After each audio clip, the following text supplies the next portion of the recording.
Yeah. When I was younger, I was bullied a little bit. Little kids kind of, let's be real, they don't know the gravity of the situation. They don't know what their words mean, especially when you're really young, elementary school years. So they can be kind of mean. They always have little snarky comments to say, but people will look at you differently. When a crowd of people, there are stares.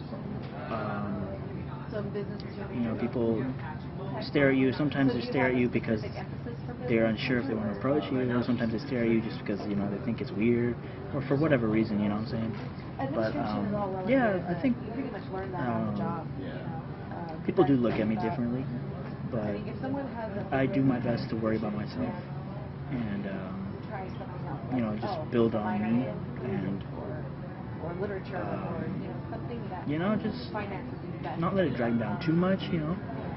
Obviously, people have something to say, and sometimes people are really nice, and then there's sometimes people that are too nice, like they want to help you with everything and everything, and you just gotta be like, hey man, just lay it back, I can do it, or sometimes, I do have to ask for help, depending on the situation, but yes, long story short, people do look at me differently, but at the same time, some people don't.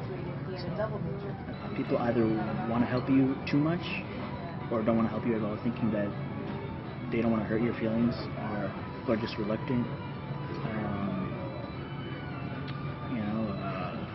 Sometimes like public services aren't accessible, or just simply like a building isn't accessible, or something like that. I have to do something in a different way from the rest of society. Sometimes there's things that I can do, and then in front of a group of people, and I have to ask for help, and that kind of makes me stand out. So people will see you, kind of draws attention to you when you're in a wheelchair. Everybody's like, hey, that's the guy in a wheelchair, or on crutches. So it makes you very obvious. As well as the scars and skin grafting and whatever. So people kind of like, hey, what is that? Some people are curious. So that kind of makes you stand out a little more. So it's just different. It makes you different, and in some ways it's a good thing, and in some ways it can be a bad thing.